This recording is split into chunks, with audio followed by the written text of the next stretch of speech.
Assalamualaikum warahmatullahi wabarakatuh. Waalaikumsalam warahmatullahi wabarakatuh.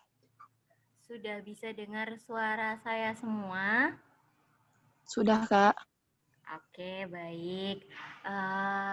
Ketemu lagi nih ya sama saya. Mungkin ada yang udah kenal atau sudah pernah ikut webinar ini sebelumnya.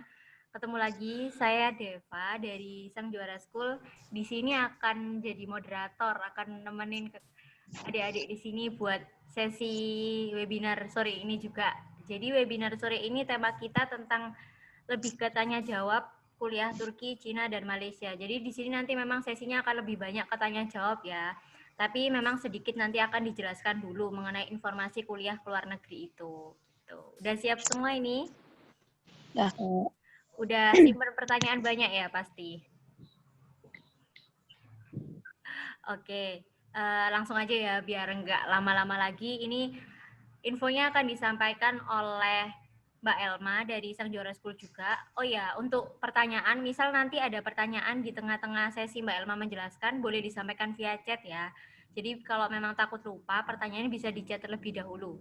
Itu ya. Oke adik-adik, sekarang saya persilakan Mbak Elma untuk menyampaikan materinya, informasinya ya. Silakan Mbak Elma. Terima kasih Mbak Deva. Halo adik-adik, sehat-sehat semuanya kan? Oke, hari ini Mbak bakal jelasin sedikit tentang kuliah di Turki, China, sama Malaysia. Nanti kalau kalian ada pertanyaan, kalian bisa tanya-tanya ya. Soalnya kenapa Mbak cuma jelasin nggak begitu banyak, sebenarnya cuma 15 menit aja untuk masing-masing negara.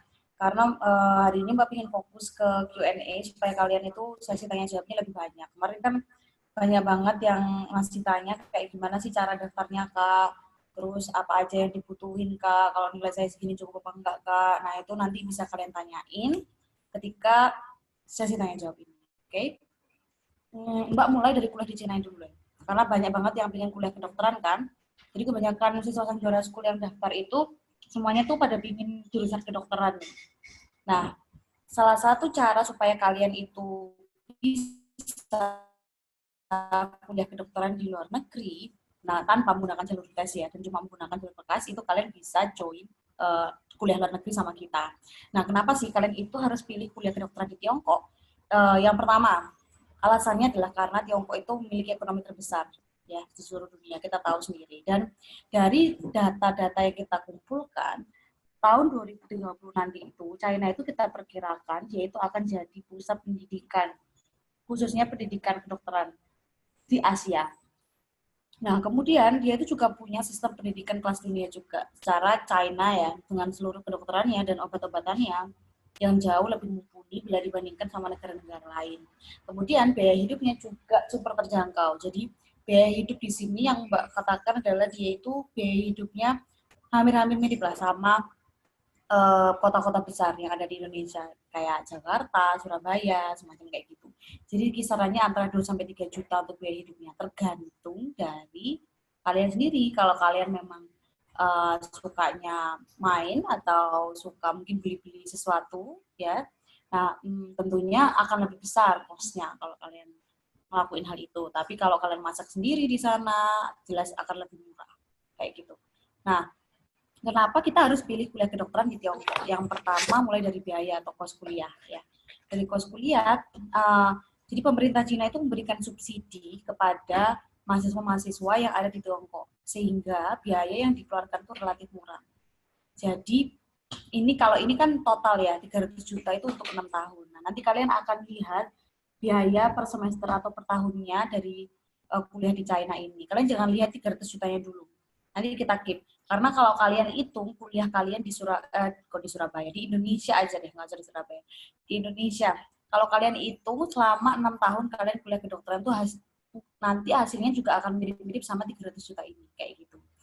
Nah, hebatnya kalau di China, biaya itu tuh sudah include SPP, buku, laboratorium, dan juga asrama selama 6 tahun. Jadi nanti kalian bayar SPP-nya itu udah termasuk asrama, kayak gitu.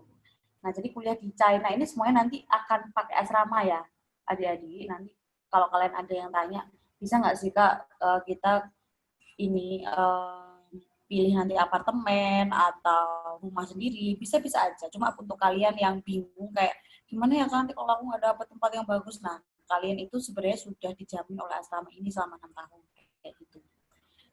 Nah, terus yang selanjutnya nomor 2 itu biaya hidup. Biaya hidupnya super terjangkau. Jadi hanya sekitar 2-3 juta rupiah per bulannya. Ini hampir mirip sama di Indonesia. Di Indonesia juga segituan sekarang biaya hidup. Nah, terus yang ketiga, itu kalian kalau kuliah kedokteran di China, kalian bisa dapat 2 gelar sarjana. Kayak gitu, yaitu MBBS, Bachelor of Medicine sama Bachelor of Surgery. Yaitu sarjana kedokteran sama sarjana bedah. Nah, kalian bisa dapat itu di China. Dan gelar ini sudah diakui oleh WHO. Nah, beda dengan kalau kalian kuliah di Indonesia, jelasnya kalian cuma dapat gelar sarjana kedokteran dan dokter gitu ya. Dan gelar dokter di awal kalau kalian sudah selesai koas. Nah, kalau di China kalian bisa dapat 2 gelar ini plus gelar dokter. Karena kalian kan juga koas di China nih. Jadi Bachelor of Medicine, Bachelor of Surgery sama gelar dokter yang kalian dapat di depan nama kalian kayak gitu. Nah, terus selanjutnya keamanan juga terjamin banget di Tiongkok ya selama kuliah dan ketinggal kalian di asrama kalian itu akan dilengkapi sama CCTV yang jelas ya. Dan kita tahu sekarang COVID-19 pandeminya ini di China udah relatif lebih aman bila dibandingkan dengan di Indonesia. Makanya kemarin mungkin ada yang baca berita ya, kalau di Wuhan sekarang udah pada renang bareng nih. Udah nggak pakai masker lagi di sana. Beda banget kalau di sini kita masih stay safe ya. Dan di sana udah safe gitu. Nah, jadi kalian nggak perlu takut lagi dengan pandemi ini. Dan kalaupun nanti pandemi ini masih berjalan ketika kalian tuh akan berangkat ke China, kalian akan dapat kuliah online kayak gitu. Tapi status kalian tetap status mahasiswa China kayak gitu. Nah, nanti baru setelah kondisinya udah membaik, kalian bisa berangkat ke China sesuai dengan masing-masing kebijakan kampus dan pemerintah ya kayak gitu. Nah, kemudian lingkungannya yang juga nyaman. Jadi untuk mahasiswa muslim juga nggak perlu bingung karena makanan halal di sana ada banyak. Dan ada kantin khusus juga untuk mahasiswa muslim. Nah, selain itu, masyarakat sekitar itu juga sangat menghargai perbedaan agama dan budaya. Dan ada dia tahu nggak sih, sekarang itu udah banyak banget mahasiswa-mahasiswa lulusan pondok gitu, ya yang backgroundnya itu muslim, yang kuliah di China. Jadi untuk adik-adik yang mungkin muslim dan ragu kayak kuliah di China itu nyaman nggak sih untuk mahasiswa-mahasiswa muslim? Nah, kalian nggak usah khawatir karena di sana udah banyak banget mahasiswa muslim dan makanan-makanan halal yang bisa kalian pilih. Terus selanjutnya, ini yang juga perlu kalian pertimbangkan ketika kalian kuliah di luar negeri, yaitu kelas internasional. Jadi, selama kuliah di China, kalian itu akan menggunakan bahasa Inggris dalam perkuliahannya. Nah, namun di luar perkuliahan, kalian akan pakai bahasa Mandarin. Ya, contoh kalau kalian mau beli makanan nih, pasar, atau beli di supermarket, atau mungkin naik kendaraan, tuh kalian akan pakai bahasa Mandarin. Karena kebanyakan orang China itu kurang bisa berbahasa Inggris. Nah, makanya karena mungkin ada yang tanya kan, beberapa lalu kan juga ditanya ini, kenapa Kak aku harus belajar bahasa Mandarin? Kan kuliahnya pakai bahasa Inggris. Nah, alasannya salah satunya karena ini. Karena kalian harus bisa berbahasa Mandarin untuk bisa ngobrol sama masyarakat China, kayak gitu. Nah, selain itu ketika kalian koas, kalian juga akan koas di rumah sakit China kan? Kalian nggak mungkin akan menggunakan bahasa Inggris terus dengan pasiennya. Nah, itu fungsi dari kenapa kalian harus belajar bahasa Mandarin, kayak gitu.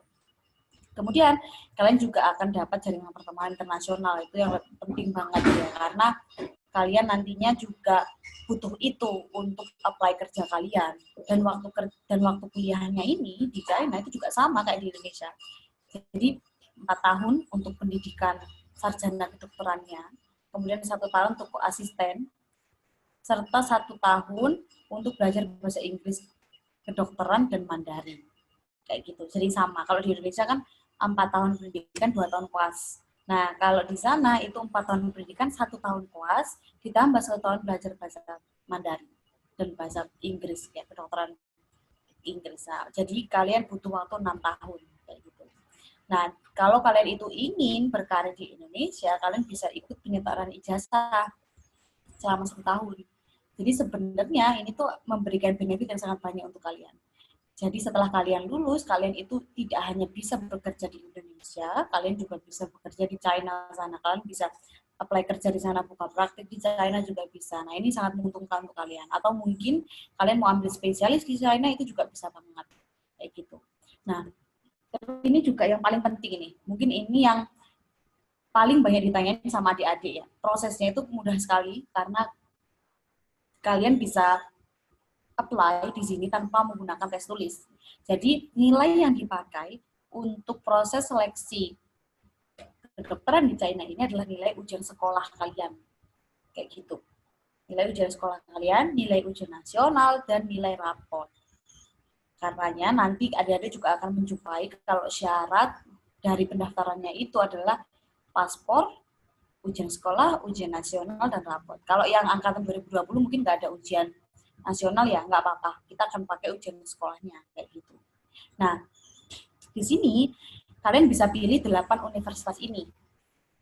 8 universitas ini bisa kalian pilih sebagai universitas yang mau kalian masukin untuk kuliah di kedokteran. Nah, biasanya ini nggak akan Mbak jelasin ya untuk profilnya, kalian bisa baca-baca sendiri untuk profilnya. Nah, biasanya siswa itu akan kita beri pilihan untuk daftar di universitas-universitas itu tergantung dari biaya yang mampu siswa keluarkan.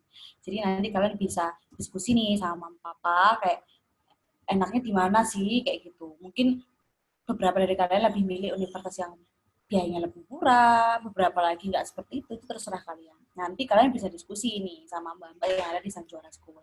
Nah, untuk universitas yang memang bagus dan membutuhkan nilai yang lebih tinggi dibandingkan universitas yang lainnya, itu ada di 3 universitas atas ini. Jadi Changsha, Yangtze, sama Xinjiang. Nah, ini kalian bisa pilih 3 universitas ini. Tapi selama ini universitas-universitas yang banyak banget diterimanya itu ada di Hubei Polytechnic University. Jadi kalau kalian ada yang tanya universitas mana ya Kak yang paling banyak mahasiswa Indonesianya, itu di Hubei Polytechnic University. Kayak gitu. Nah, nanti kalian boleh juga apply di Hubei Polytechnic University ini. Nah, untuk adik-adik yang tanya, bisa nggak sih Kak jurusan SMK Kesehatan tuh masuk kedokteran? Bisa banget. Jadi di tahun kemarin tuh kita juga ada siswa yang dia itu jurusan SMK Kesehatan dan dia diterima kedokteran di UB Politeknik ini sekarang. Jurusan IPS nanti bisa kita pertimbangkan. Jadi kalian bisa diskusi dulu sama mbak-mbak. Ya, nanti kita akan carikan universitas mana yang kira-kira bisa dimasukin. Yang jelas selama kalian tuh mampu ya untuk masuk di kuliah kedokteran. Kemudian seperti itu. Kadang kan untuk jurusan IPS mungkin ada perbedaan ya, jelas beda banget kan, kayak yang biasanya dapat ekonomi, kemudian harus dapat kimia, di kedokteran anatomi, seperti itu. Nah, nanti kita bisa diskusiin masalah itu.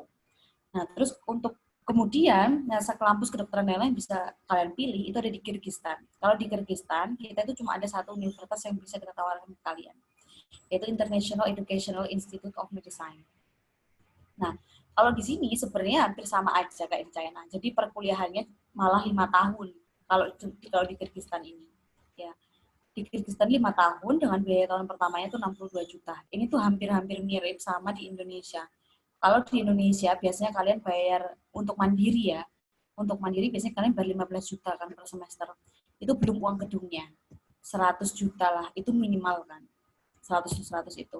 Bisa jadi beberapa teman kalian ada yang bayar lebih dari itu, apalagi swasta ya. Nah, ini untuk biaya tahun pertama aja kalau di Kyrgyzstan itu mirip-mirip sama yang tadi. Kalau tadi di China kan 70-an. Nah, kalau di Kyrgyzstan ini 62.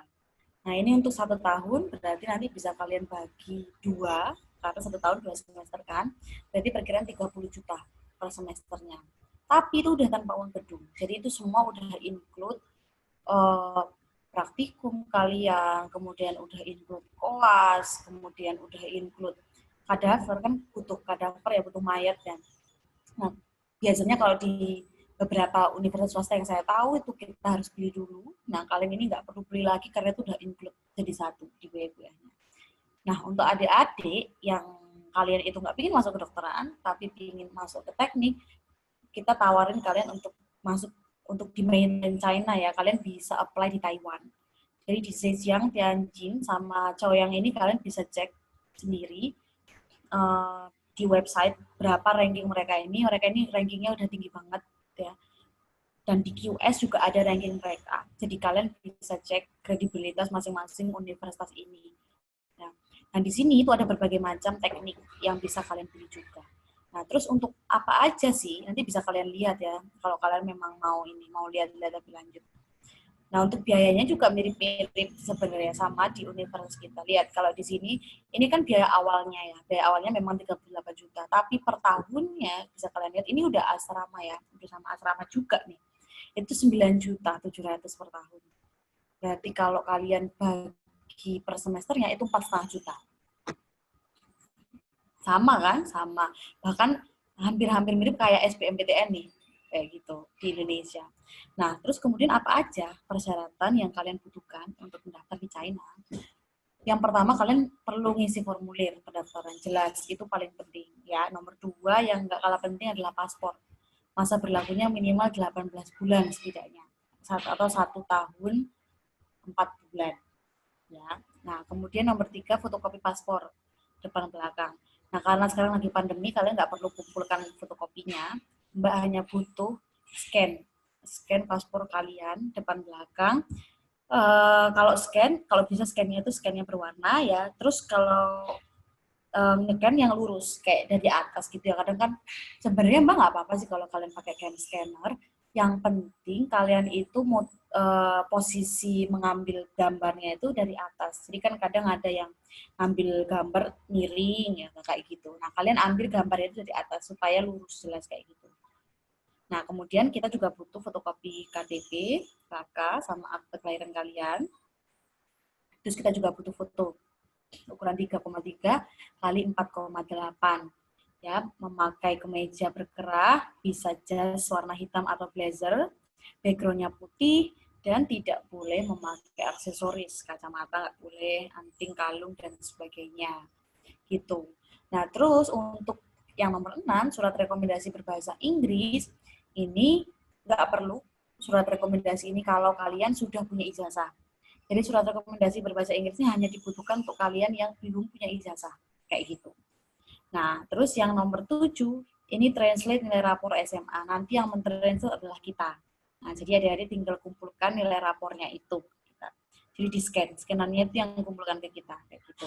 Terus ijazah juga sama. Scan-nya harus berwarna, harus lurus ya kalau bisa. Bukan kalau bisa, harus bisa nih lurus. Jangan miring, nanti nggak bisa kebaca di kita. Kayak gitu. Sama TOEFL dengan skor minimal 450. TOEFL ini nggak ada batasan. Kalau kalian mau ITP nggak apa-apa, kalau mau IBT nggak apa, IELTS malah makin bagus. Kalau kalian nggak bisa mengumpulkan ketiganya, yang jelas kita itu minta TOEFL itu dikeluarkan oleh suatu lembaga resmi. Udah gitu aja. Bisa kalau biasanya Mbak kan lulusan UNER nih, di UNER itu juga ada nih pusat bahasa UNER yang mengeluarkan sertifikat TOEFL yang bisa dipakai oleh mahasiswa UNER, itu kita juga bisa terima kayak gitu. Nah, untuk kalian yang mungkin kesulitan, kalian bilang aja ke Mbak, nanti kita akan diskusikan tentang TOEFL ini. Jadi nanti kan kalau sekarang kan udah mepet banget penutupannya ini tanggal 27 terakhir. Ya, nah untuk kalian yang udah nggak bisa lagi cari lembaga yang bisa mengeluarkan sertifikat TOEFL, nah itu kita bisa bantu kalian untuk tes TOEFL kayak gitu. Tapi kalian tetap tes TOEFL di kita. Nah nanti akan dikeluarkan oleh lembaga yang resmi juga tes TOEFL kalian itu.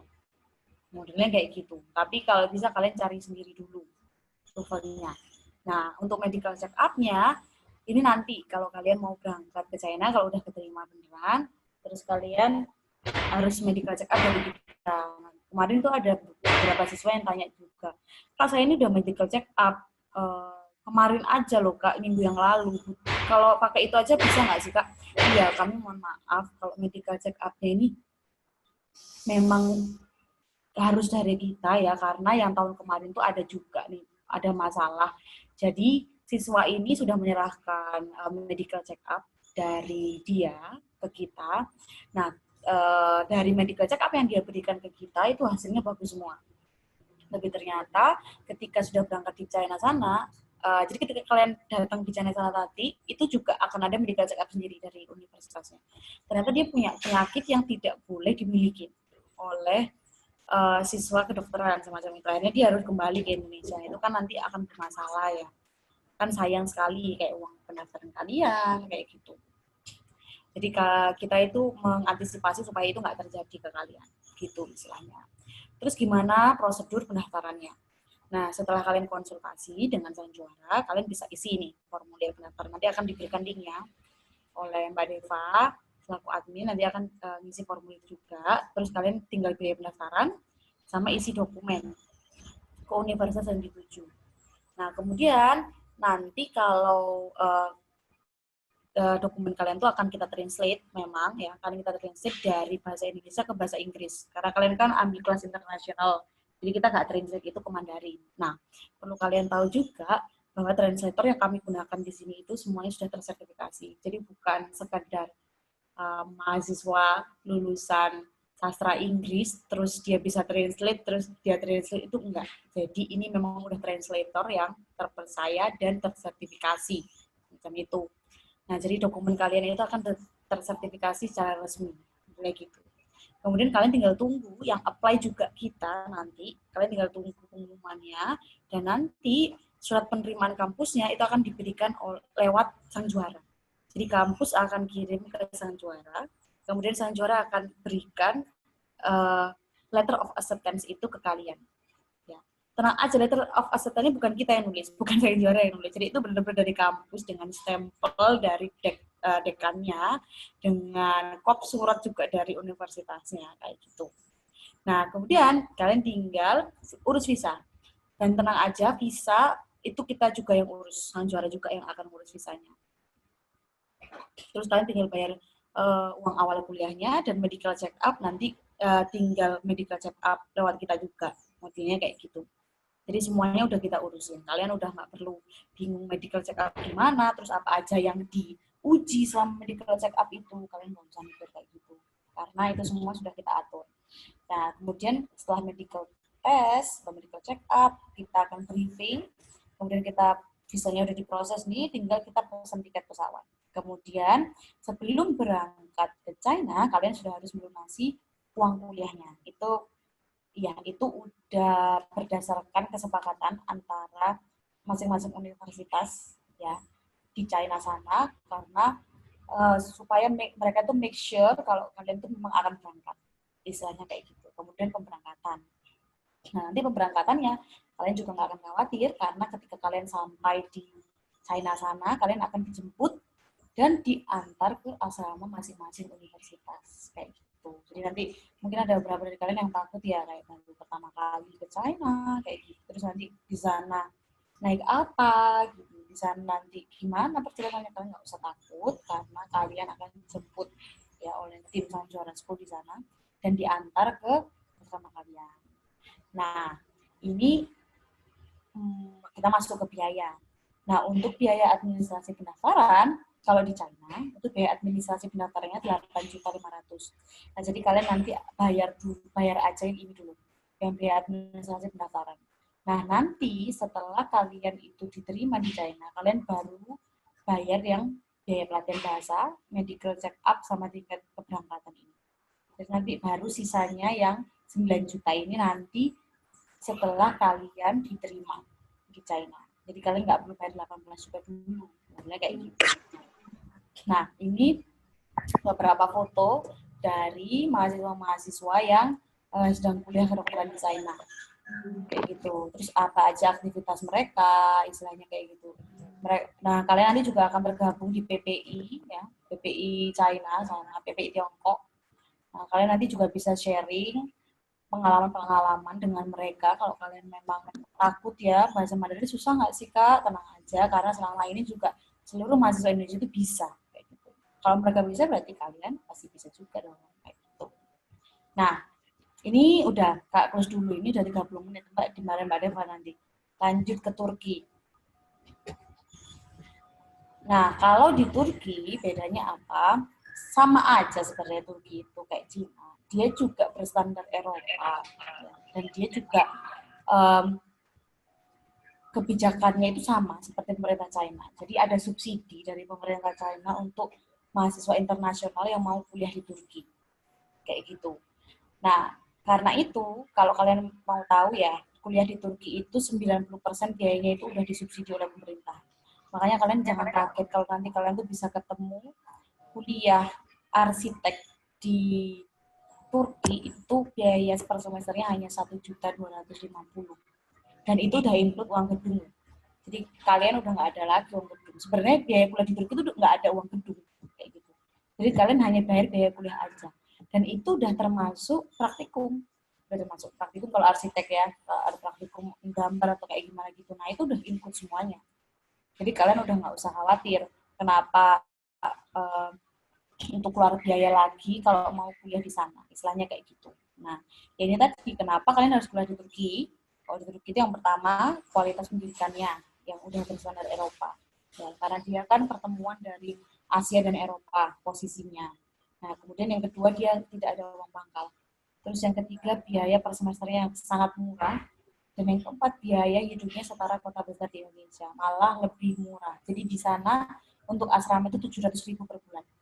Kalau kalian kemarin ada yang ikut webinar yang hari Jumat, ya, itu kalian juga udah tanya-tanya kan ke kakaknya. Nah itu biaya asrama hanya 700.000 per bulan dan kalian juga dapat makan pagi dan makan malam 2 kali sehari. Enak, kurang enak apa tuh? Jadi kalian cuma beli makan itu, cuma makan siang. Itu asrama ya.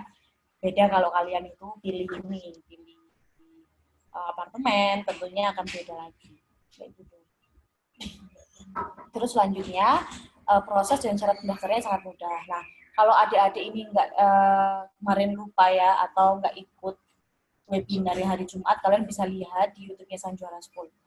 Jadi di situ kita udah record juga semuanya. Jadi kalian bisa lihat-lihat di situ kalau memang ada pertanyaan. Nanti kalau memang di situ nggak ada jawabannya, kalian bisa tanya langsung ke kita. Gitu. Terus peluang beasiswa ini juga ada. Sebenarnya di kedua negara ini itu semuanya ada peluang beasiswanya. Baik itu di China maupun di Turki, kalian bisa apply beasiswa itu mulai semester kedua. Gitu. Kalau semester pertama memang kadang belum ditawarin, tapi di semester kedua kalian tuh akan mulai ditawarin beasiswa, baik itu dari universitas, pemerintah maupun swasta. Nah, nanti kalian bisa apply beasiswa ini, kayak gitu. Nah, kemudian juga nilainya ya di sini berkas apa yang kalian butuh itu adalah berkas ujian sekolah. Kalau di Turki yang kalian pakai. Dan kalian juga nggak perlu TOEFL untuk kuliah di Turki. Karena apa? Karena kuliah di Turki sendiri itu menggunakan bahasa Turki. Jadi kalau di China tadi kalian menggunakan bahasa Inggris sebagai bahasa pengantarnya. Nah kalau di Turki itu semuanya menggunakan bahasa Turki. Gitu. Makanya nanti kalian di tahun pertama kuliah di Turki, kalian khusus akan dapat kelas bahasa dari Pusat Bahasa Universitas Turki. Kayak gitu. Nah, kalau di Turki, kalau di China, ini bedanya gini. Kalau di China itu, ketika kalian tuh berangkat ke China, di tahun pertama kalian itu kuliah, kalian itu akan dapat kelas bahasa bersamaan dengan bersamaan dengan kalian tuh masuk kuliah. Jadi kayak semester 1 kalian kuliah, masuk kuliah, kalian juga akan dapat kelas bahasa. Tapi kuliah kalian pakai bahasa Inggris kan, kayak gitu. Tapi kalau di Turki, pemerintah Turki itu punya kebijakan untuk semua mahasiswa internasional. Kalau kalian itu ingin kuliah di Turki, kalian harus ikut kelas bahasa selama 1 tahun. Jadi sekalian itu sebenarnya udah diterima di Turki. Diterima sebagai mahasiswa Turki. Nah, tapi di tahun pertama kalian itu harus belajar bahasa dulu. Full. Jadi kalian nggak akan masuk kuliah dulu. Kalian akan belajar bahasa aja. Kayak gitu. Nah, nanti akan ada tes bahasa Turki di akhir pertemuan. Jadi itu 12 bulan. Kemudian belajar bahasanya 12 bulan kalau di Turki. Setelah itu baru kalau kalian lulus, kalian akan lanjut ke masuk kelasnya. Maksudnya kayak gitu. Tapi selama ini alhamdulillah mahasiswa Indonesia juga nggak ada yang nggak lulus. Maksudnya kayak gitu. Jadi kalian tenang aja. Kalau mungkin ada yang takut, gimana kalau aku nggak lulus Kak? Lulus. Karena selama ini juga semuanya lulus-lulus aja. Gitu. Nah, ini beberapa universitas yang ada di Turki. Nanti kalau kalian memang ingin lihat-lihat, silahkan. Nanti bisa kalian review ya. Nanti kalau mau tanya juga boleh banget. Ya, kita terbuka kok. Senin sampai Jumat ya, pokoknya jam kerja. Sabtu juga bisa, tapi Mbak nggak ada kalau Sabtu. Senin sampai Jumat ya jadi ya. Terus kalau tanggal pendaftaran, nah sebenarnya kita tuh udah buka mulai dari bulan Juli untuk kuliah di Turki ini. Kayak gitu. Nah, nanti jadi mungkin ini ada yang ini ya, mungkin ada adik-adik juga yang masih kelas 3 SMA. Nah, kalian bisa prepare nih. Bulan Juli kalian udah bisa mulai daftar untuk kuliah di Turki. Karena universitas pertama yang dibuka di Turki itu Trakya University ini. Kayak gitu. Nah, untuk sekarang universitas yang tersisa itu hanya 4 universitas ini. Jadi mulai dari Sakarya sampai Dumluk Pinar University. Kayak gitu. Bursa teknik udah kita udah nggak bisa nerima lagi ya, mohon maaf adik-adik. Karena kemarin udah alhamdulillah juga udah ada beberapa siswa ya yang untungnya nututin untuk daftar di Bursa Teknik University ini ya. Nanti kalau memang masih mau teknik nggak apa-apa, beberapa universitas sisanya ini masih ada jurusan teknik dan nggak kalah bagusnya sama Bursa Teknik kayak gitu. Nah, makanya ini kan karena penutupannya tanggal 29, nggak ada yang memang mau daftar di Turki, segera ya. Karena ini 2 universitas kedokteran yang masih tersisa itu di Sakarya sama Bina Eksekutif ini. Yang Kilkareri dan Dumpinar ini nggak ada jurusan kedokterannya. Jadi kalian harus daftar tanggal 29 sebelum ini kalau bisa kalian kumpulkan kertasnya kayak gitu. Nah, terus kemudian apa aja syaratnya? Syaratnya yang paling penting paspor. Ini yang biasanya adik-adik itu pingin banget daftar, cuma paspornya nggak ada.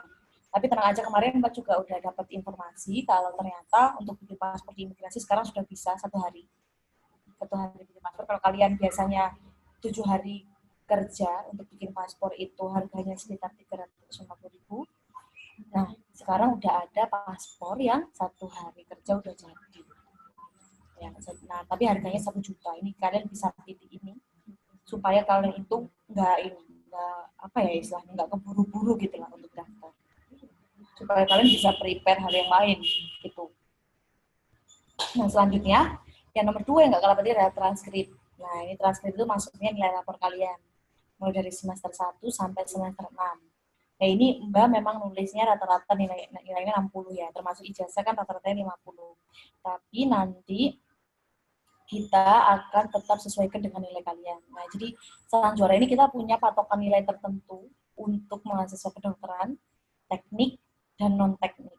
Kayak gitu. Dan rata-rata 60 ini cuma rata-rata yang bisa masuk aja. Maksudnya berkas kalian bisa masuk di Turki. Kayak gitu. Tapi di sini Sang Juara pingin nilai kalian itu jangan sampai cuma ini ya, cuma maksudnya 60 kayak gitu. Nah, kalau nilainya cuma 60 aja, itu nanti kemungkinan besar tersingkir lebih besar. Nah, karena itu nanti kalian harus ikut konsultasi nih sama Sang Juara. Supaya nanti kita bisa sesuaikan nilai kalian tuh cocoknya di jurusan apa sih, kayak gitu. Kalau kalian memang mau kedokteran, it's okay, nggak apa-apa. Tapi nanti kita akan berikan opsi, kayak gitu. Opsi di mana sih kalian itu bisa berpeluang lebih besar untuk masuk di kuliah fakultas kedokteran. Misalnya kayak gitu. Nah, itu nanti akan kita berikan waktu kalian konsultasi, karena setiap anak kan beda. Ya. Nilainya juga beda, keinginannya juga beda jelasnya. Dan mungkin dia juga ada kriteria tertentu untuk universitasnya. Nah, nanti itu bisa kalian dapatkan kalau kalian konsultasi. Modelnya kayak gitu. Nah, terus untuk biaya pendaftaran di Turki memang lebih murah dibandingkan di Cina. Jadi biaya pendaftarannya itu 3 juta aja. Nah, nanti setelah kalian itu sudah diterima di Universitas Turki sama, kalian bisa biaya daftar ulang. Nah, tapi ini nanti dibayarnya ya. Ini nanti dibayarnya. Yang perlu kalian bayar dulu itu yang biaya pendaftaran aja. Kenapa biaya pendaftarannya 3 juta? Kemarin juga ada yang tanya nih, kenapa 3 juta? Karena gini, ijazah kalian, kemudian rapor kalian, itu tuh harus kami translate ke bahasa Turki. Nah, untuk translate ke bahasa Turki itu, Sang Juara itu menggunakan translator yang bersertifikat dan sudah disertifikasi oleh pemerintah Turki. Jadi translate-nya bukan translator yang pokoknya bisa bahasa Turki terus mentranslate ijazah kalian, enggak. Jadi translatornya itu sudah tersertifikasi oleh pemerintah Turki.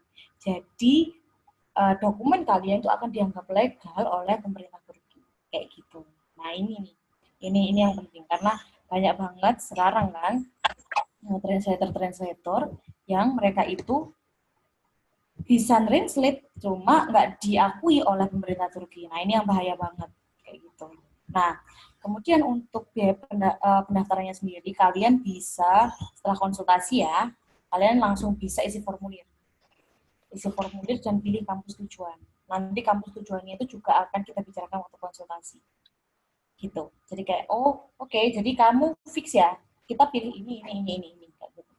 Nanti kalau pilihan ini meleset, kita pilih ini. Kayak gitu. Modelnya gitu. Jadi supaya kemungkinan besar kalian keterima itu ada. Kayak gitu. Istilahnya 98% kalian keterima. Kita maunya kayak gitu. Kita nggak mau yang kalian cuma keterima 50%, 60%, enggak. Kita maunya bahkan 99,8% kalian keterima. Kayak gitu. Nah, nanti itu bisa dikonsultasiin. Modelnya kayak gitu. Kayak jurusan apa aja sih yang cocok sebenarnya, Kak? Ini bisa nggak sih, Kak? Bisa. Makanya nanti jangan lupa konsultasi. Oke? Nah, terus setelah dokumen kalian itu kita translate, dokumen kalian itu akan kita serahkan. Jadi kita yang apply-kan dokumen kalian itu. Kemudian kita kirim ke Turki. Nah, terus kalian tinggal tunggu pengumuman, dan setelah pengumuman, kalian bisa bayar daftar ulang, dan untuk visa dan keberangkatannya itu semua kita yang urus juga.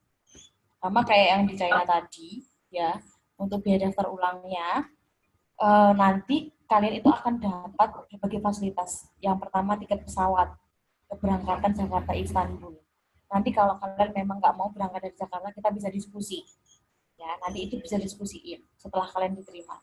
Kemudian yang kedua, visa pelajar dari kedutaan Turki. Nah, itu nanti kita yang uruskan. Kemudian yang ketiga, kita jemput juga dari bandara dan diantar ke kota tujuan. Terus yang keempat, di Turki ini wajib ada asuransi.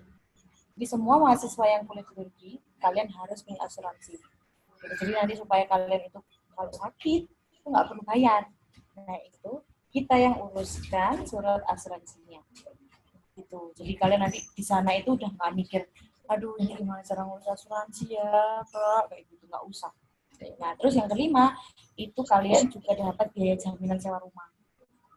Jadi mungkin ini yang beda kalau kalian kuliah di Indonesia sama di luar negeri. Kalau di Indonesia kalian ngekos aja pasti. Kayak ya udah ngekos tinggal bayar 500.000 per bulan, udah selesai. Nah, tapi kalau di luar negeri itu ada biaya jaminan sewa rumah. Biaya jaminan sewa rumah itu pakai buat apa sih, Kak? Dipakai buat intinya pemilik rumah itu ingin memastikan kalau ketika kalian keluar dari kosannya, dari rumahnya nanti, rumah yang kalian sewa itu, tidak akan ada yang sesuatu yang rusak. Kayak mungkin dinding, biasanya ada juga. Dan kalau dinding itu rusak, dia minta ganti. Nanti ngambilnya itu dari biaya jaminan sewa rumah ini. Tapi ketika kalian itu nanti misalkan nggak ada kerusakan, nah biaya jaminan ini bisa dikembalikan. Ada yang seperti itu. Ada juga yang biaya jaminannya nggak dikembalikan. Mungkin karena udah ada kerusakan ya, jadi nggak dikembalikan. Tapi ada juga yang dikembalikan karena rumahnya masih bagus, istilahnya kayak gitu. Terus, yang selanjutnya, biaya daftar ulang kalian juga sudah include biaya sewa rumah selama 1 bulan. Sewa rumah atau asrama. Gitu. Kalian bisa pilih nanti. Mau yang mana sih? Mau asrama aja? Atau mau di apartemen? Atau mau di rumah? Terserah. Kayak gitu. Kemudian kalian juga akan dapat fasilitas penerjemah dokumen tadi ke bahasa Turki. Termasuk biaya notaris dan legalisir dokumen itu kita yang uruskan juga. Kemudian kalian juga akan dapat kursus bahasa Turki gratis selama 1 bulan dari Sang Juara. Jadi sebelum kalian berangkat, selama 1 bulan kalian akan dapat kursus bahasa Turki supaya kalian tuh nggak kaget banget nih berangkat ke sana. Istilahnya kayak gitu. Nah, untuk pilihan universitasnya, ingat, jadi tinggal beberapa universitas aja, makanya kalian harus segera daftar, ya, supaya nggak keburu tutup semua, kayak gitu. Nah, untuk kursus bahasa Turki di sana, kursus bahasa Turkinya itu berlangsung selama kurang lebih 9 sampai 12 bulan. Untuk biayanya itu 100 sampai 250 US dollar. Berarti kita pakai aja, tadi Mbak udah lihat di salah satu universitas yang berbiaya kursusnya ini, harganya 230 US dollar. Kalau kita kalian kursus sekarang, itu kenanya 3 juta rupiah, 3 jutaan. Nanti kalian akan ada 5 level bahasa yang kalian ikutin selama 1 tahun itu. Berarti mungkin kalian butuh sekitar 10 sampai 15 juta untuk kursus bahasa Turki di sana. Yang ngadain kursus bahasa Turki di sana universitas masing-masing ya, bukan kita lagi udah. Jadi nanti kalian tenang aja langsung bayar ke universitas gitu. Nah, untuk tempat tinggal di Turki ada dua pilihan, kalian bisa pilih asrama atau bisa sewa rumah juga. Kemudian, nah ini beberapa siswa nih, acara-acara siswa kita nih. Jadi kayak ada kelas bahasa Turki yang mereka ikutin, kemudian ada acara rutinan kayak gitu. Nah, nanti kalian juga akan tergabung di PPI atau Persatuan Pelajar Indonesia yang tinggal di Turki ya. Nah, ini kalian bisa ikut, kalau kalian memang suka organisasi, kalian bisa ikut, tapi tetap ya Mbak kasih saran kalau kalian harus tetap bisa bagi waktu antara kuliah sama organisasi gitu ya. Apa organisasi juga bagus, yang penting kalian bisa bagi waktu gitu. Nah, ini berapa foto kalau ini asrama, ini asrama pemerintah nih. Kalau yang ini asrama swasta, ini isinya 4 orang. Terserah nanti kalian bisa pilih asramanya mau berapa orang. Nah, ini ruang belajar, ruang baca di sana. Kemudian ada juga apartemen. Kalau apartemen enaknya ya fasilitasnya lebih banyak ya. Ada dapur pribadi maksudnya, kamar mandi juga pribadi kayak gitu. Nah, ada juga nih kadang mahasiswa Turki itu kalau kalian udah kenal, bukan mahasiswa Turki, maksudnya mahasiswa Indonesia yang kuliah di Turki, mungkin kalian nanti semester 2 udah kenal nih ya, udah kenal siapa aja sih mahasiswa Indonesia yang ada di sana. Kalian bisa patungan. Jadi kalian sewa apartemen, terus kalian tinggalin berempat kayak gitu. Nanti uangnya akan dibagi berempat juga. Nah, itu kan lebih enak. Ya kan, dengan fasilitas apartemen, kalian bisa dapat harga yang murah. Sebenarnya kayak gitu. Nah, kalau asrama, ini asrama yang udah termasuk bagus ya, itu harganya sekitar 1,2 juta. Tapi di webinar kemarin itu, salah satu mahasiswa Indonesia yang ada di sana, itu bilang kalau biaya asramanya cuma 700.000. Nah, nanti kalian bisa lihat ya di YouTube-nya Sanjora School. Jangan lupa, di YouTube-nya Sanjora School. Yang minggu kemarin itu kita bawa pembicara dari Turki, kalau minggu kemarinnya lagi kita bawa pembicara dari China. Jadi mahasiswa Indonesia yang sedang kuliah kedokteran di China. Kalian lihat di YouTube-nya Sanjora School. Oke? Kalau yang belum ikut ya. Nanti transportasi nanti pakai kartu, semuanya pakai kartu. Jadi kalian nggak perlu bayar pakai uang tunai kayak gitu. Nah, ada metro Istanbul juga, kemudian ada tramway bursa dan asuransi yang Mbak bilang tadi di awal. Asuransi harus ada untuk setiap mahasiswa dan itu wajib punya asuransi kalau mahasiswa Turki. Nah, jadi itu tadi ya. Jadi secara garis besar biaya untuk hidup di Turki tadi yang tadi pendaftaran ya, yang perlu pendaftaran, kemudian biaya kuliah per semester. Kalau tempat tinggal dan kebutuhan bulanan ini sekitar 200 US dollar, berarti sekitar 2.500.000 tergantung dari kalian. Kalian itu mau pinginnya keluarganya atau pingin masak sendiri atau mungkin pingin jalan-jalan, pastikan kebutuhannya beda. Terus transportasinya sekitar 30 US dollar, berarti 350 ribuan untuk biaya Istanbul Card tadi. Kemudian untuk buku dan lain-lain ini tergantung kalian. Kalau kalian memang ingin beli buku-buku itu tergantung pengeluaran kalian. Nggak apa-apa, yang penting dicocokin aja sama pengeluarannya, sama budgetnya berapa gitu. Saya kembali ke Mbak Deva ya. Mungkin ada yang tanya-tanya nih pasti. Terima kasih Mbak Elma, penjelasannya panjang sekali, ini kepanjangan ini Mbak Elma penjelasannya. Aduh ya maaf Mbak Deva ya. Karena nggak enak kalau nggak lengkap tuh kayaknya. Oke, nggak apa-apa Mbak Elma. Ya, ini ada pertanyaan dari adik-adik ini sudah ada di chat, ada ya beberapa udah ngirim di chat. Silakan kalau yang lain ada pertanyaan, silakan mulai sekarang dikirimkan melalui chat ya. Ini dijawab satu persatu pertanyaannya yang sudah masuk dari tadi. Siap nih Mbak Elma jawabin pertanyaan lagi ya. Tadi habis jelasin Mbak Elma jawab pertanyaan lagi nih sekarang. Ini 2 pertanyaan langsung saya gabung aja ya Mbak Elma, karena ini lebih ke jurusan sih, jadi bisa jadi hampir sama. Jadi ini pertanyaan yang pertama itu, kalau untuk jurusan matematika ada Kak, mungkin ada itu di universitas mana. Kemudian ada lagi pertanyaan mengenai jurusan adalah, misal ini kakaknya, misal adiknya ini SMA-nya IPA, apakah nanti kuliahnya bisa ambil jurusan manajemen? Silakan dijawab Mbak Elma.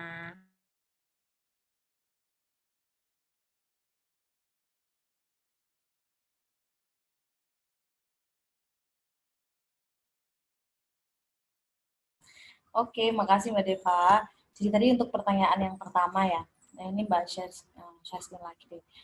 Kalau kalian ingin lihat jurusan matematika yang masih available di mana aja, itu kalian bisa lihat, kalian ini sebenarnya udah dapat ini belum? Bitly kuliah luar negeri dari Sanjaya School. Jadi di Bitly-nya itu kalian akan dapat kayak 3 folder gitu. Folder pertama itu untuk kuliah China, Kyrgyzstan, sama Taiwan. Yang kedua itu folder untuk kuliah di Turki, dan yang ketiga untuk folder kuliah di Malaysia. Oh iya, ini lewat lagi Mbak Deva, maaf ya. Jadi kuliah untuk yang di Malaysia itu sekarang kebanyakan udah tutup. Ada kuliah di swasta di Malaysia kalau kalian memang mau, dan kita akan berikan itu. Kalian bisa langsung aja isi link konsultasinya, nanti bisa langsung ngobrol sama Mbak. Tapi untuk universitas yang negeri sekarang udah tutup semua kuliah di Malaysia. Terakhir yang masih buka itu UTM dan Universitas Utara Malaysia, tapi itu juga udah tutup. Jadi kalau kalian memang ingin mendaftar kuliah di Malaysia, kalian bisa apply mulai dari Januari tahun 2021. Kayak gitu. Jadi kalian disiapin dulu aja berkasnya. Nah, untuk yang tadi kuliah jurusan matematika ya, ada di mana aja. Ini kalian ada kok. Jadi di Sakarya, Zongulida, literally sama Dumlu Binar ini kalian bisa nemu jurusan matematika. Nah, nanti kalau memang ingin memastikan apakah emang benar-benar ada nggak sih jurusan itu, dan universitas apa aja sih, jurusan apa aja sih yang saya inginkan dan ada di universitas yang masih available ini, kalian bisa lihat di Bitly-nya Sanjuara. Nah, nanti di Bitly-nya itu kalian akan, di dalam folder itu kalian akan dapat kayak gini. Ada PDF yang isinya itu tuition fee masing-masing universitas dan jurusan di masing-masing universitas. Nah, ini kayak ini matematika nih aja kan. Untuk biayanya 2.600.000. Ini kalian bisa lihat nanti. Itu semua sudah lengkap dan sudah dibuat oleh tim kurikulum Sanjuara School. Jadi kalian bisa cari-cari di situ. Kayak jurusan itu ini ada nggak ya di universitas ini? Ada, biasanya ada. Nah, ada atau enggaknya kalian lihat di PDF-nya kayak gitu. Terus pertanyaan selanjutnya tadi,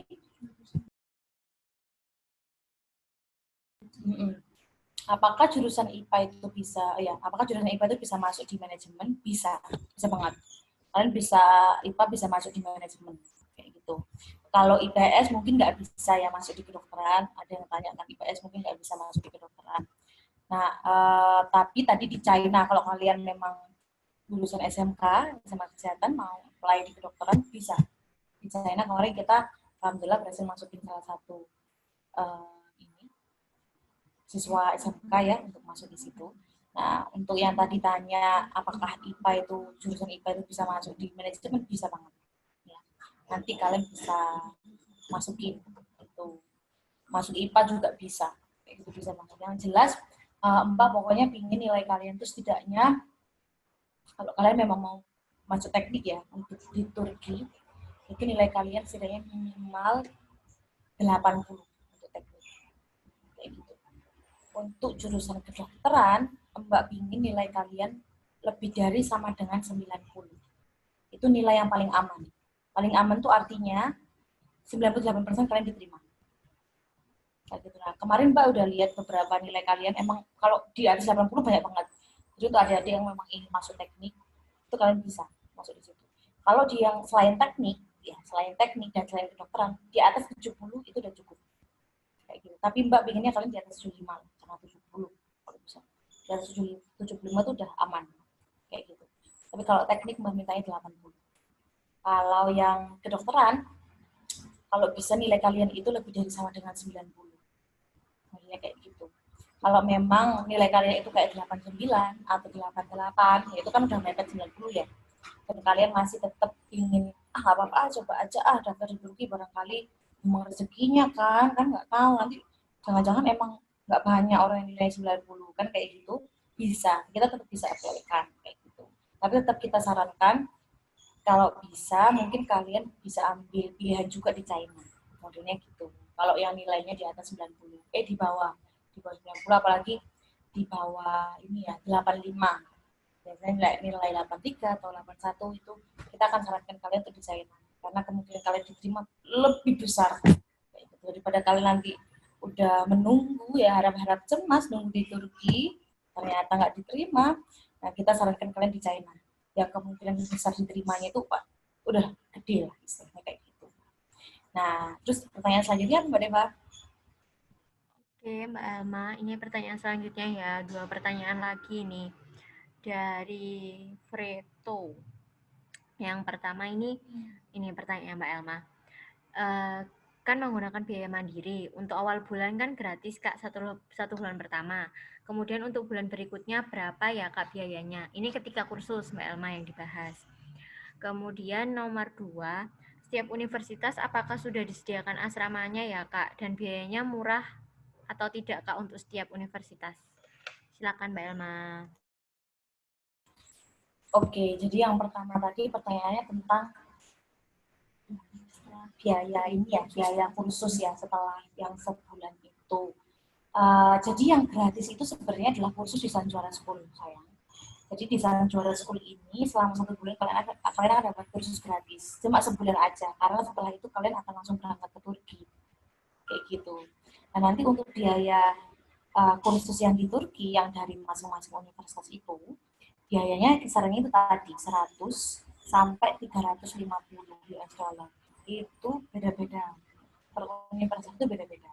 Nah, nanti kalian itu tetap akan kita kasih info terus tentang berapa sih kalau memang kalian sudah diterima, kan nanti kalian akan diterima di univ beda-beda nih. Nanti kita akan infokan ke kalian. Oh, kalau univ yang ini biayanya segini untuk biaya kursusnya di Turki. Kalau yang ini segini.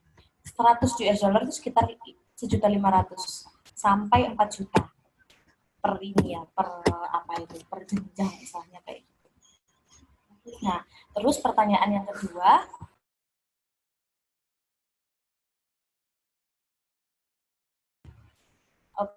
pertanyaan yang kedua itu adalah apakah setiap universitas sudah disediakan asrama? Iya, sudah disediakan asrama. Tapi tinggal kalian mau pilih di asrama atau enggak. Untuk biaya asramanya, yaitu tadi biaya asramanya 700.000, ada juga yang 600 loh. Ada yang 600, jadi 600.000 sampai 1.200.000. 1.200 itu insya Allah itu udah paling bagus. Kalau kalian mau yang lebih bagus lagi, ada apartemen yang bisa kalian pilih. Nah, kemarin dari webinar yang Jumat kemarin, kalau mungkin adiknya nggak ikut ya, kemarin. Nanti bisa dilihat ya di ini, di YouTube Yayasan Juara 10 udah ke-record semua. Nah, kemarin itu biaya yang dia keluarkan itu, biaya dari salah satu siswa yang dia keluarkan itu, dia keluar uang 700.000 untuk biaya asrama per bulan. Itu udah mirip banget. Mbak kos di Surabaya aja itu 600.000. Udah sama persis adik kosan Mbak bayar 700.000. Kayak gitu. Jadi itu udah mirip banget sama biaya hidup di Surabaya, di Indonesia, apalagi di Jakarta.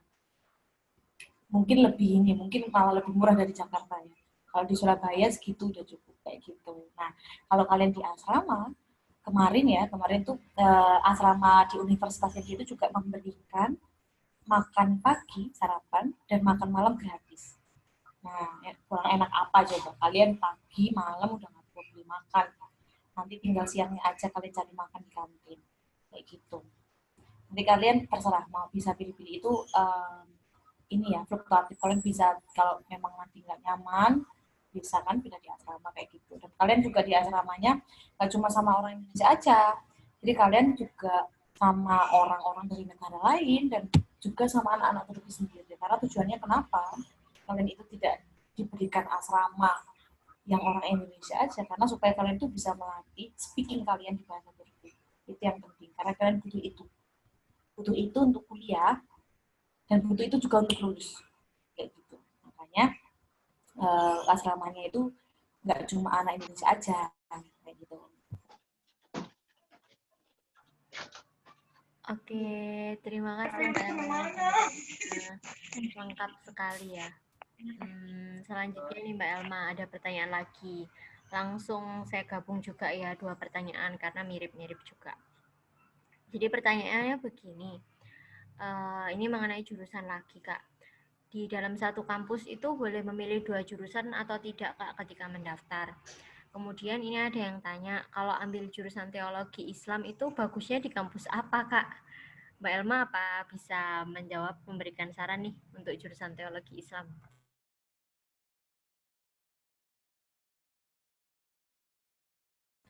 Oke, Mbak jawab dulu yang pertanyaan pertama ya. Apakah satu kampus itu boleh dua jurusan? Boleh banget. Jadi nanti ketika kalian tuh memang sudah fix mau daftar, kalian akan Mbak saring lagi. Jadi kayak kalian tuh harus memilih dua universitas, masing-masing universitas dua jurusan. Ya mirip ya kayak tes di sini kan di Indonesia. Nah nanti dari situ Mbak juga akan tanya tentang jurusan lain yang mungkin jadi cadangan kalian, istilahnya kayak gitu. Nah nanti dari jurusan itu kita apply, jadi sebenarnya kita tuh apply yang pertama di satu universitas dulu. Kalau memang universitas itu nggak keterima, kita akan apply-kan di universitas yang kedua. Modelnya kayak gitu. Istilahnya kayak gitu. Jadi semakin awal kalian daftar, kemungkinan kalian untuk daftar di universitas-universitas lain itu lebih banyak. Istilahnya kayak gitu. Nah terus kemudian untuk yang pertanyaan selanjutnya, teologi Islam yang paling bagus di mana sih Kak? Jadi gini, sebenarnya kakak sekarang udah nggak bisa kasih kalian pilihan universitas yang terbagus lagi. Kenapa? Karena pilihan universitas yang tersisa itu hanya 4 univ ini. Kayak gitu. Nah, kenapa Mbak itu pingin kalian daftar di awal? Karena ketika gini, contoh, salah satu dari kalian ingin daftar di Sakarya University. Nih. Itu pendaftaran terakhir kan tanggal 29 Agustus. Ya. Terus kita apply-kan kalian di Sakarya University. Sakarya University nggak keterima, kita akan apply-kan kalian di Bulan Acapit. Nggak keterima lagi di Bulan Acapit, kita apply-kan kalian di Gerkalain. Kayak gitu. Nggak keterima lagi, kita apply-kan kalian di Dumlupina. Nah, tapi kalau kalian itu daftarnya itu terlalu mepet, kayak kalian cuma daftar di Dumlupinar aja, udah habis kesempatannya. Kita udah nggak bisa daftarin kalian di univ lain lagi. Kayak gitu modelnya. Jadi kesempatan diterimanya jauh lebih kecil. Modelnya kayak gitu. Tapi kalau kalian bisa daftar di sebelum tanggal 29 ini, kita bisa apply-kan kalian nggak hanya di Sakarya, tapi juga di Bulan Acapit, Gilkarari, dan Dumlupina. Kayak gitu. Nah, makanya itu Mbak bilang, kalau bisa, urus visa dari sekarang. Karena urus visa, karena kemarin juga ada beberapa adik kita, itu juga kasihan banget. Jadi dia itu udah mau daftar, cuma dia udah mau bikin visa paspor. Ya, dia udah mau bikin paspor. Cuma pada saat ini tuh imigrasi yang ada di kotanya dia itu lagi trouble, kayak nggak bisa apply-kan paspor untuk dia. Nah, makanya akhirnya sulit kan, akhirnya dia nggak bisa bikin paspor. Makanya itu, untuk kalian yang sekarang masih punya kesempatan, Mbak saranin bikin paspor. Bikin paspor. Cepat bikin paspor, karena kalian butuh waktu 7 hari kerja, atau 5 sampai 7 hari kerja untuk sampai paspor itu jadi, dengan biaya 350.000. Tapi kalau memang kalian itu ingin bikin paspor yang sehari jadi juga bisa, cuma biayanya memang 1 juta. Nah, kemarin memang solusi yang Mbak berikan untuk salah satu teman kalian itu mereka bisa apply paspor di kota lain, jadi nggak di kotanya dia. Apply paspornya di kota lain supaya paspornya itu cepat jadi, misalnya kayak gitu. Makanya kalau memang ini Mbak sarankan cepat bikin paspor, karena itu yang nomor 1, itu semacam KTP kalian yang kalau nggak ada itu, walaupun nilai kalian 90, Mbak juga tidak bisa apply kan. Jadi kalian bikin paspor dulu. Nah, itu nanti nilai-nilainya kita bisa ngobrolin gitu. Yang mana sih, yang jurusan apa yang kalian mau, itu bisa waktu kita konsultasi. Yang penting syaratnya itu terpenuhi dulu gitu. Terima kasih Mbak Elma jawabannya. Selanjutnya nih Mbak Elma, dua pertanyaan yang saya gabungkan. Ini mungkin terlewat ya tadi adiknya. Jadi ini dua adik ini tanya mengenai nilai rata-rata atau nilai aman. Jadi yang pertama, kalau farmasi di Turki itu rata-rata nilainya untuk bisa fix masuk berapa ya? Kemudian yang kedua, untuk kedokteran nilai amannya berapa ya Kak? Mungkin tadi terlewat. Silakan Mbak Elma. Iya, kalau untuk di Turki, sebenarnya kita nggak bisa kasih nilai yang kalian fix masuk ya. Cuma kita bilang itu adalah nilai aman. Nilai yang aman. Karena di sana di Turki sendiri juga banyak yang mau masuk kedokteran. Dan kalian juga harus bersaing dengan anak Indonesia lain yang mau kuliah di Turki, di universitas yang sama dan jurusan yang sama, kayak gitu. Makanya Mbak bilang, kalau kalian mau masuk kedokteran Turki, kalian butuh nilai lebih dari sama dengan 90. Nah, kalau untuk farmasi, lebih dari sama dengan 85. Teknik lebih dari sama dengan 80. Terus kalau kalian selain itu, ekonomi atau sains atau pendidikan, itu lebih dari sama dengan 70 udah bisa. Kayak gitu. Kalau di China, untuk semua jurusan lebih dari sama dengan 70 udah bisa.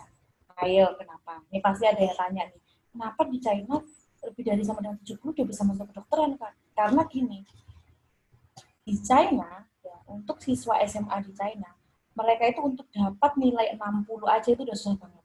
Jadi di China sana, nilai 60 ketika kalian SMA itu nilai yang udah tinggi. Nah, sedangkan kalian tahu di Indonesia, KKM untuk SMA di Indonesia itu kan 75. Bahkan ada SMA yang dia KKM-nya 80, 85. Jadi nilai kalian pasti di atas KKM itu. Kayak gitu. Nah, makanya ketika kalian itu apply di China, dengan nilai kalian yang 80, 85, 90, mereka akan terima. Karena nilai kalian memang yang udah tertinggi. Kayak gitu. Apalagi, mungkin ini ada adik yang belum tahu ya karena kalian masih SMA. Bahkan udah kuliah.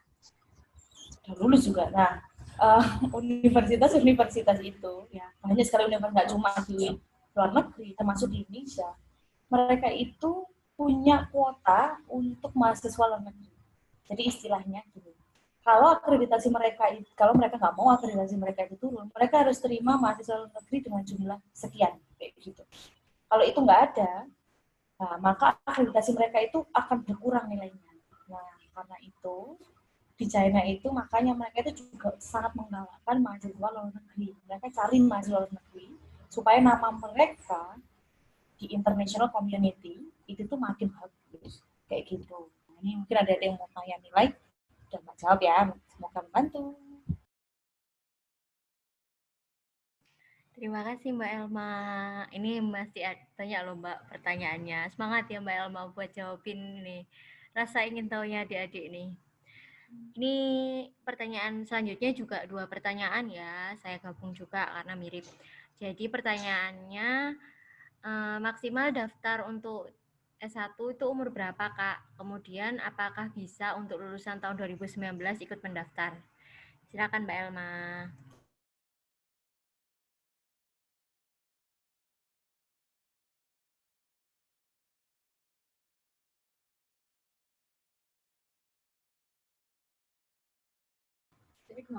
Oke, makasih Mbak Deva. Jadi untuk maksimal umur supaya kalian itu bisa masuk S1 di luar negeri itu 23 tahun. Ya, 20, biar nggak terlalu lama caranya. Jadi kalau biasanya kan kalian masuk bisa kalau kamu itu lulusan 2019 bisa banget karena itu kan kayak cuma jarak setahun aja kan. Nah, yang maksimal nggak boleh itu udah di umur 23. Karena umur 23 itu kalau di Indonesia itu kamu harusnya udah lulus S1. Nanti pasti ditanyain, terus kamu ngapain aja 4 tahun? Pasti gitu. Ketika kita apply, nanti kita yang ditanyain sama univ ya. Ini siswa ngapain aja 4 tahun? Kok dia nggak daftar-daftar kayak gitu. Tapi kalau kamu masih setahun atau 2 tahun, itu oke. Itu oke. Kalian masih bisa daftar maksimal 25 tahun. Oke? Terima kasih Mbak Elma jawabannya. Nah, ini ada yang tanya lagi nih. Ini sepertinya mengenai universitas yang nggak ada di daftar nih Mbak Elma. Jadi pertanyaannya begini, untuk farmasi di Gazi University kan masih buka. Sang juara apa tidak bekerja sama ya Mbak Elma? Silakan Mbak Elma dijawab.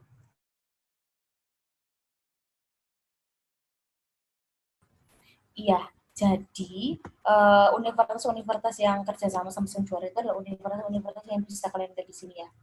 Kenapa kita tuh nggak menerima di universitas lain yang nggak ada di daftar sang juara itu? Karena pertama, bisa jadi ketika mereka itu kami hubungi, mereka nggak responsif. Satu. Dua, ketika kami itu tanya tentang berapa biaya pendaftarannya, mereka juga nggak responsif. Kemarin kita juga ada yang batalin salah satu universitas, karena mereka nggak membalas pesan kita kami ya, terkait biaya pendaftaran, terus biaya kuliah di sana. Nah, kita nggak mau kayak gitu. Kita maunya kalian itu diterima di universitas yang memang kredibel. Universitas itu ada dan mereka juga tidak mengacaukan kalian. Maksudnya mereka juga care sama kalian. Nah, kita takutnya kalau kita daftarkan kalian di universitas yang kita nggak tahu itu universitas apa, kayak gitu. Mereka nggak akan memperlakukan kalian dengan baik, paham nggak? Jadi kayak gini, ketika nanti ada apa-apa, Nah, universitas itu nggak akan memberitahu kami kayak gitu. Kayak ini siswa ini begini dengan permasalahan begini mereka nggak akan bisa tahu kita. Tiba-tiba kalian di DO. Nah, kita nggak mau kayak gitu. Kita mau universitas itu tetap menghubungi kita. Gitu istilahnya. Makanya kita make sure kalau semua universitas ini itu adalah universitas yang aman. Yang aman dalam artian aman untuk kalian sebagai pelajar dan aman untuk kalian sebagai individual kayak gitu. Jadi nanti ya istilahnya universitas ini bisa dipertanggungjawabkan kayak gitu. Ya, mungkin yang tanya-tanya kok universitasnya cuma ini aja, itu alasannya kita cuma ngasih tahu kalian yang ini gitu. Oke, terima kasih Mbak Elma. Jadi intinya sang juara ini memastikan dulu ya universitas memang universitas tujuan itu yang responsif, intinya tidak mengabaikan juga. Kan nggak enak kan kalau dicuekin ya adik-adik ya. Oke, pertanyaan selanjutnya Mbak Elma.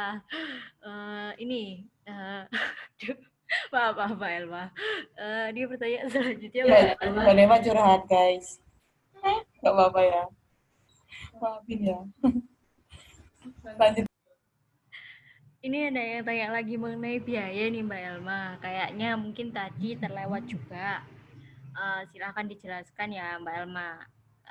Lebih jelas lagi mungkin juga kalau memang tadi ada yang terlewat silakan. Jadi ini pertanyaannya mengenai biaya kuliah itu apakah sudah termasuk dengan asrama? Silakan Mbak Elma. Ya, terima kasih untuk pertanyaannya. Jadi kalau di China biaya kuliah itu sudah termasuk asrama. Kalau di Turki itu belum termasuk asrama. Kayak gitu. Jadi kalau di China kalian udah bayar biaya kuliah, praktikum, terus apa lagi ya? Pokoknya semua tetek bengeknya yang kalian butuhkan selama kuliah itu lah. Kalian udah nggak usah bayar. Plus asrama. Jadi uang yang kalian bawa ke China itu uang cuma buat kalian jajan. Jajan sama makan. Kalau kalian masak ya murah, ya kan? Kalau kalian masak kan lebih murah. Kalau kalian pilih ya lebih mahal. Terus uang kalian juga untuk beli buku, gitu. Itu yang perlu digarisbawahi. Kalau yang di Cina memang dia udah include asrama, makanya harganya lebih mahal. Kalau di Turki itu belum include asrama. Makanya biaya kuliahnya cuma 3 juta, 1 sampai 3 juta. Kalau kurang-kurang mungkin 16 sampai 25 juta ya. Nah, tapi kalau yang jurusan yang biasa itu cuma 1 juta doang di Turki. Tapi memang itu belum include asrama. Tapi asrama di Turki pun itu biayanya cuma 700.000 sampai 1.200.000 kayak gitu. Itu tergantung masing-masing universitas dan mungkin juga nanti tergantung dari fasilitas yang kalian mau ya, tapi kisarannya itu segitu. Kemarin aja ada mahasiswa yang dia udah bilang sendiri kalau dia hanya bayar biaya asrama 700.000. Nah itu udah sama persis kayak di Indonesia juga segitu, ngekos juga segitu untuk di Indonesia. Nah makanya itu mungkin yang perlu digarisbawahi yang itu ya. Kalau yang di China pakai udah include biaya asrama, kalau yang di Turki belum include gitu. Oke, terima kasih Mbak Elma penjelasannya lagi ya. Ini udah pertanyaan terakhir nih ternyata di saya. Ayo adik-adik kalau masih ada pertanyaan silakan disampaikan ya sebelum 15 menit lagi kita berpisah dari sesi ini. Enak kan kalau dijelasin via Zoom daripada via chat juga di mana adik-adik harus baca dulu mungkin memahami sendiri. Sedangkan kalau lewat Zoom ini kan bisa dijelaskan juga secara rinci begitu ya. Kalau masih ada pertanyaan silakan ya disampaikan. Ini sudah pertanyaan terakhir Mbak Elma. Jadi memang kalau menjawab pertanyaan ini nanti disambung dengan penjelasan yang lain lagi yang mungkin tadi terlewat silahkan ya Mbak. Jadi ini pertanyaannya begini, kembali ke peluang lolos nih Mbak Elma. Jadi adiknya nanya peluang lolos gimana kalau di situ Kak? Wah di situ ini nggak dijelasin Mbak Elma. Di situ di mana? Jadi silakan ya Mbak Elma. Ya, jadi untuk peluang lolos ya, kalau Mbak boleh bilang peluang dari dua negara ini mana sih peluangnya yang paling besar lolos? Khususnya kalau kalian tuh mau masuk kedokteran ya. Yang paling besar kalian itu bisa lolos masuk kedokteran itu di China. Serius, ini Mbak Zerni, Mbak nggak ini. Bukan. Dan tadi Mbak bilang China terus bukan karena Mbak itu merobosin China, enggak. Karena beberapa dari kalian itu nilainya nggak ada yang nyampe 90 yang ingin masuk Turki kayak gitu. Makanya Mbak selalu sarankan kalian di China. Karena di China 99% lah insya Allah kalian udah bisa. 1%-nya itu Tuhan ya, tangan Tuhan. Makanya kalian harus tetap berdoa gitu. Nah, di China ini, kenapa kita itu bisa bilang 99% karena alhamdulillah kita belum pernah ada siswa kita yang nggak keterima kedokteran di China. Kayak gitu. Dari tahun-tahun sebelumnya itu belum ada siswa yang nggak keterima di kedokteran China. Misalnya gitu. Bahkan yang kemarin SMK aja, SMK itu kan ya cukup beda kan sama SMA. Bahkan mungkin kalau kalian dari SMK mungkin kalian udah gak kepikiran lah untuk apply di dokteran. SMK kesehatan aja kalian tuh udah bisa jadi mahasiswa kedokteran di China. Tapi pilih ya di UB Politeknik ya. Tapi pilihnya harus di UB Politeknik. Jangan yang di 3 univ terbaik tadi yang Mbak bilang. Pilihnya di situ. Kalau yang di 3 univ terbaik tadi Mbak tetap lihat nilai kalian. Kalau memang nilai kalian itu udah 85, 89, Mbak berani masukin kalian di situ. Kenapa? Bukan hanya karena kemungkinan lolos kalian, tapi kemampuan kalian di dalamnya nanti. Kita takut kalian udah masuk gak bisa keluar, kayak gitu. Makanya kita mau pastiin kalian bisa masuk dan bisa keluar dari China itu. Tadi udah masuk tapi nggak bisa lulus, modelnya kayak gitu. Kan kita juga nggak mau kan. Makanya itu. Tapi untuk kemungkinan keterimanya, kalau di China, untuk jurusan kedokteran itu kita bisa bilang 99%. Karena alhamdulillah selama ini belum ada siswa kita yang daftar kedokteran Cina nggak keterima. Kayak gitu. Kalau di Turki masih ada nggak keterima, ya karena nilai itu tadi. Gitu. Karena nilai itu tadi. Makanya Mbak bilang, nilainya kalau bisa lebih dari sama dengan 90. Minimal 90 kalau bisa. Tapi kalau memang masih pingin aja, kayak kan ada kadang siswa yang nilainya kayak 88, 89 gitu kan, kayak enggak kak, tapi aku tetap pingin apply aja kak, udah nggak apa-apa, applyin aja di Turki, nggak apa-apa. Tetap kita applyin kalau memang kalian mau gitu. Cuma kita kan tetap ngasih saran ke kalian. Yang pasti diterima itu ini. Kalau dia segini, lebih baik jangan. Lebih baik kamu ambil ini di Turki, macam itu. Nah, tapi Turki pun itu kita juga akan carikan univ kalau kalian nggak akan terima. Kayak gitu. Jadi kayak itu tadi yang Mbak bilang. Kalau di Sakarya kalian nggak terima, kita daftarin kalian di univ selanjutnya yang mana. Terus kayak di bulan Ejafit nggak keterima, kita daftarin kalian di Kerkaren. Nggak keterima lagi, kita daftarin kalian di Demi. Kayak gitu. Makanya kita mau pastikan kalau kalian itu daftarnya itu kalau bisa jangan mepet-mepet. Supaya kita itu masih bisa ngobrol terus tentang universitas apa dan jurusan apa yang kalian mau. Gitu. Kalau kalian daftarnya itu udah mepet banget, 25 September nih kalian daftar, ya udah habis. Pilihan kalian cuma 2. Kirklarida atau Demikian. Kalau nggak terima dua-duanya, udah nggak ada. Gitu. Saran dari kita. Nah ini, mungkin adik-adik yang mau daftar di China, ya. China itu tutup tanggal 27. Oke lah, Mbak kasih inilah perpanjangan lah, ya. 28 lah. Kalian maksimal ngasihin ke kita berkas. Kayak gitu. Untuk yang belum punya TOEFL, nggak apa-apa, it's okay. Berkasnya dulu. Yang penting paspor ada, nilai ada. TOEFL-nya kalian itu nanti bisa tes sama sang juara. Jadi kita akan adakan TOEFL online nanti. Supaya kalian itu bisa apply di China itu. Kayak gitu. Karena untungnya adalah di China itu mereka nggak neko-neko kayak Malaysia. Kalau Malaysia mereka pasti minta IDT atau IELTS. Minimal IDT, IELTS itu. Mereka pasti minta itu. Tapi China itu nggak minta. Dan dia nggak spesifik kayak itu harus IDT, itu harus IDT. Enggak. Jadi dari tahun kemarin kita juga nggak pernah pakai IDT dan IELTS. Kita pakai yang keluaran dari universitas itu udah bisa masuk. Gitu.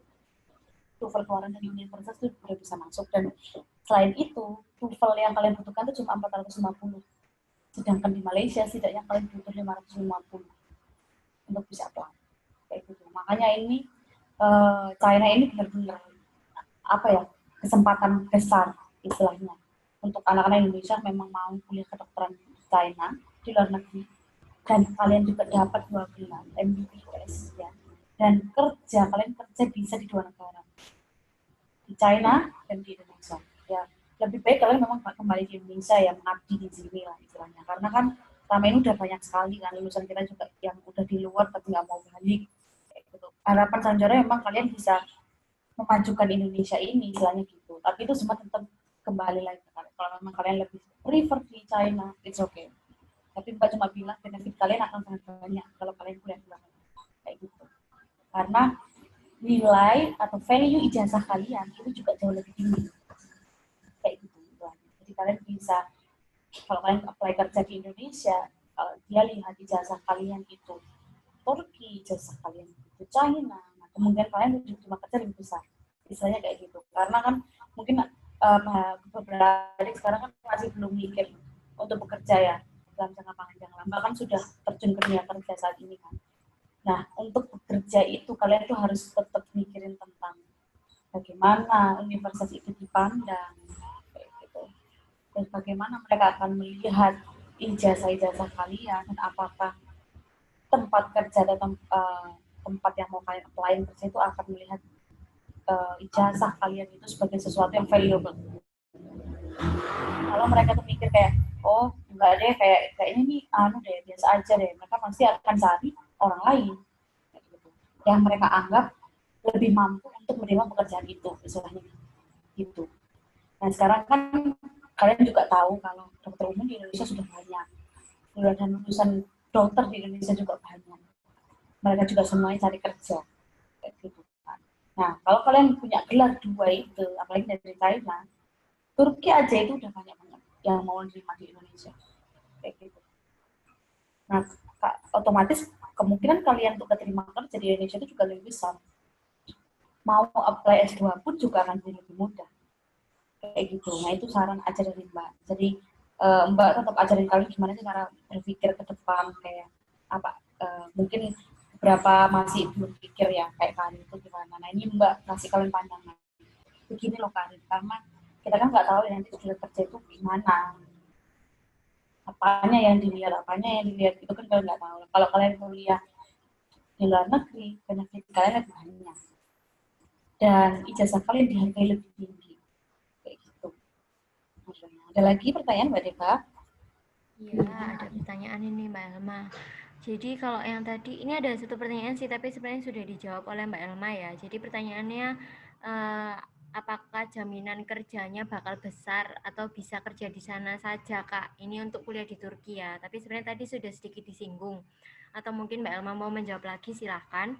Kemudian pertanyaan selanjutnya ini sekaligus ya Mbak Elma, itu kenapa dari tadi di Cina hanya dijelaskan jurusan kedokteran? Apakah memang di Cina itu hanya untuk jurusan kedokteran saja Mbak Elma? Terima kasih. Oke, jadi untuk kemungkinan kerjanya tadi udah Mbak jelaskan. Kalau kalian tuh nggak cuma bisa kerja di luar negeri, tapi juga bisa kerja di Indonesia ya. Terus untuk kemudian yang nomor 2, kenapa tadi Mbak cuma banyak jelasin di China? Karena kebanyakan memang siswa yang tanya ke sang juara school itu mereka semua tanya tentang jurusan kedokteran juga. Makanya Mbak pikir Mbak ingin fokus ke kedokteran. Gitu. Tapi untuk kalian yang memang ingin daftar di China, apalagi di Taiwan, kalau di China, Mbak memang kayak gini. Kalau kalian memang ingin teknik atau jurusan-jurusan lain, Mbak gak sarankan di Universitas China. Karena kita sudah ada yang di Taiwan. Dan di Taiwan itu sudah di US rank. Jadi dia itu sudah terakreditasi secara internasional. Dan rankingnya lebih tinggi daripada Indonesia. Jadi tetap kalau kalian memang mau daftar di Taiwan, ya it's okay. Di sana banyak banget teknik, banyak sains. Kalau kalian mau sains, banyak juga kayak psikologi, ekonomi kalau kalian mau. It's okay, nggak apa-apa. Tapi memang bukan di 10 univ, itu di 8 univ yang kita kasih tahu pertama. Karena 8 univ itu memang kita fokusin untuk kedokteran. Untuk teknik, kalian bisa daftar di Taiwan. Kayak gitu. Nah, tapi tekniknya lebih mahal kan daripada di Turki. Model itu kayak gitu. Kalau kalian memang lebih prefer untuk dapat kuliah teknik di Taiwan, itu oke. Kalian bisa apply di Taiwan. Di Taiwan juga nilainya 70 aja udah cukup untuk bisa daftar di China. Karena ya sama aja. Karena di sana KKM untuk siswa SMA itu juga 60. Kayak gitu. Di sana itu nilai 60, di China itu udah gede banget. Kalau di kita kan KKM 75, 80 ya. Kalau di sana itu dapat nilai 60 itu udah termasuk pintar. Kayak gitu. Nah, tapi itu kembali ke kalian. Kalau di Turki memang lebih murah. Di Turki aja arsitektur 1.200.000. Kalau di Taiwan mungkin nggak segitu. Gitu. Jadi terserah kalian mau yang mana. Karena apa tetap berikan kalian berbagai opsi. Kalau memang mau yang benar-benar berkualitas, sebenarnya hampir sama kok. Ini China, Taiwan sama Turki ini. Cuma kalau kalian memang lebih prefer di Taiwan, kayak beberapa siswa kan kadang lebih prefer untuk di Taiwan ya daripada di Turki. It's okay. Itu pilihan kalian dan memang bagus. Emang nggak bilang Taiwan itu lebih buruk dari Turki, enggak. Dia lebih bagus juga. Dia sama bagusnya. Dan kalian bisa lihat di US rank, US World Rank University. Nanti kalian bisa masukin nama universitas yang ada di situ. Jadi kamu akan menemukan kalau Taiwan itu semuanya sudah world rank dan rankingnya itu tinggi banget. Kayak gitu. Nah kalau di Turki, benefitnya adalah selain dia itu bagus, ya, dia udah bagus, kalian tahu arsitektur yang ada di Turki dan teknik-tekniknya kayak gimana. Nah di sana juga biayanya murah. Itu. Dan mungkin perlu kalian pertimbangin. Ini perlu diskusiin sama orang tua juga. Karena biaya kan juga yang biayain orang tua. Jadi kalian juga tetap harus diskusiin. Kalau di sini segini man, kalau di sini segini man. Ini lebih enak yang mana ya? Kan kalian juga kuliah 4 tahun, 4 tahun kayak gitu. Nah, terus kalian juga harus pikirkan gimana biaya hidup di sana. Sebenarnya biaya ini ya sama sih, 2-3 juta untuk Taiwan sama ini, sama Turki. Tapi tetap harus didiskusikan sama orang tua ya. Jadi supaya nanti sama-sama enak. Kalian juga senang, orang tuanya juga senang gitu. Oke, terima kasih Mbak Elma penjelasan panjangnya lagi. Oke, ini sudah mendekati menit-menit terakhir sebelum webinarnya ditutup ya. Tapi memang ada satu pertanyaan terakhir nih, tapi saya sepertinya bisa jawab nih Mbak Elma. Sombong dikit nih saya. Jadi nggak perlu Mbak Elma nih yang jawab, saya jawab sendiri aja deh. Siap. Jadi udah mendekati 3 menit akhir. Ini sudah nggak ada pertanyaan lagi nih. Saya tawarin yang terakhir loh ya adik-adik. Kalau memang benar-benar nggak ada pertanyaan lagi, nggak apa-apa sih. Jadi kita bisa ketemu di mungkin webinar-webinar yang lain lagi. Webinar-webinar yang lain lagi. Webinar yang lain lagi nanti diinfokan oleh admin Sang Juara ya.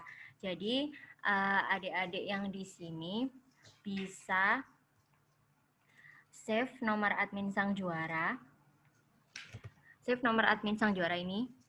Jadi di sana nanti kita akan infokan. Atau adik-adik mau tanya-tanya nih dari sekarang boleh. Kalau yang belum pernah chat admin ya, chat dong adminnya. Nanti kita kasih Bitly itu info yang isinya 3 folder dari 3 negara itu. Jadi kalau memang yang belum pernah chat bisa nanti admin kasih infonya, bisa dibaca lebih lengkap lagi penjelasan-penjelasan dari Mbak Elma tadi.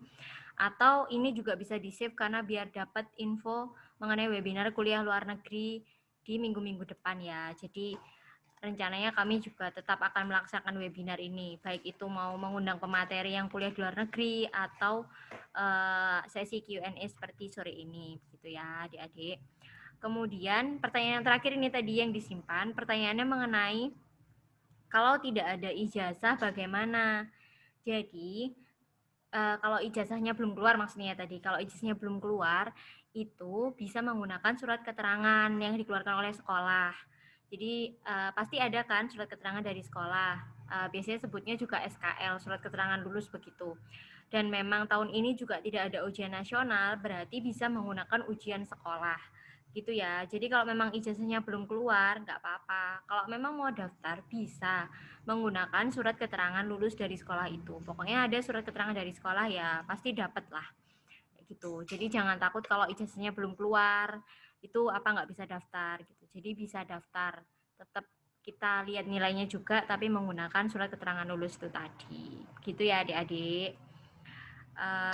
Mbak Elma, apa sudah ada yang mau ditambahkan lagi atau sudah? Enggak, udah. Nanti kalau memang ada adik mau tanya-tanya tentang jurusan atau nilainya cukup atau enggak, kalian bisa langsung bukan apply, kayak isi form link konsultasi kita. Nanti adik-adik akan dikonsultasiin secara private. Jadi tenang aja.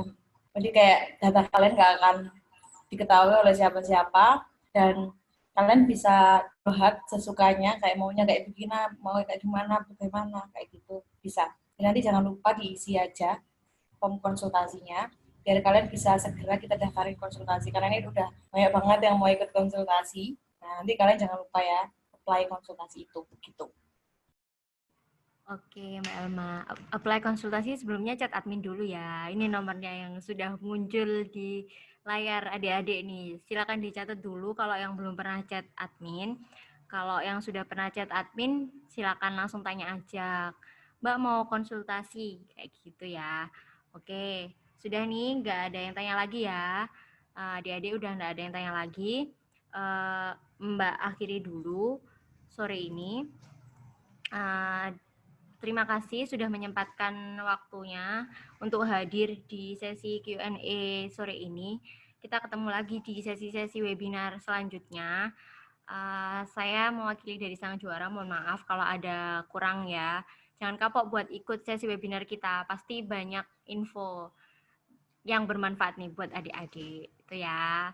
Terima kasih ya adik-adik, sampai ketemu lagi.